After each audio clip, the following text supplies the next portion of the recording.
BJP पर ED और CBI के सियासी इस्तेमाल का आरोप लंबे वक्त से लग रहा है। विपक्ष का कहना है कि उस वक्त नेताओं के खिलाफ हथियार के तौर पर जांच एजेंसियों का इस्तेमाल बीजेपी करती है। चुनावी मौसम में ऐसे आरोप और बढ़ गए हैं और इसी कड़ी में मोदी सरकार की तानाशाही पर कांग्रेस सांसद शशि थरूर के बयान ने हलचल मचा दी है। क्या कहा है थरूर ने, जानने के लिए देखिए ये रिपोर्ट। लोकसभा चुनाव दस्तक दे रहा है और इसी के साथ ही सियासत भी तेज हो गई है। सभी पार्टियों ने जीतने के लिए अपनी कमर कस ली है।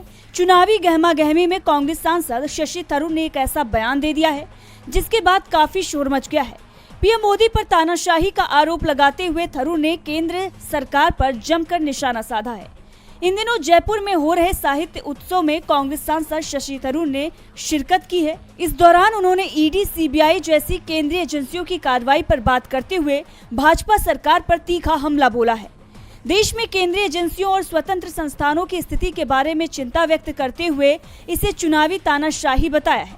उन्होंने भाजपा पर राजनीतिक विरोधियों को निशाना बनाने के लिए केंद्रीय एजेंसियों का दुरुपयोग करने का भी आरोप लगाया है। थरूर ने प्रधानमंत्री नरेंद्र मोदी पर भी निशाना साधा है और कहा है कि भारतीय राजनीतिक परिदृश्य व्यक्ति केंद्रित हो गया है और पिछले 10 वर्षों से देश ने केवल मैं और सिर्फ मैं ही सुना है। स्वीडन की एक एजेंसी वीडेम का हवाला देते हुए उन्होंने कहा कि इसके रिपोर्ट के अनुसार भारत में लोकतांत्रिक तौर पर हम अपना नेता चुनते हैं, लेकिन उसके बाद वही नेता हमारे साथ तानाशाह की तरह व्यवहार करने लग जाता है। हेमंत सोरेन की गिरफ्तारी पर अपनी प्रतिक्रिया देते हुए थरूर ने कहा कि भाजपा जिन्हें अपना राजनीतिक प्रतिद्वंदी मानती है, उनके साथ ही ऐसा करती है। इसके साथ ही मोदी सरकार पर आरोप लगाते हुए उन्होंने कहा कि अब हम ये देख रहे हैं कि सरकार उन संस्थानों का भी बेशर्मी से दुरुपयोग कर रही है जिन्हें स्वतंत्र माना जाता था, जैसे ईडी और सीबीआई, जो गलत काम करने वालों पर कार्रवाई करने के लिए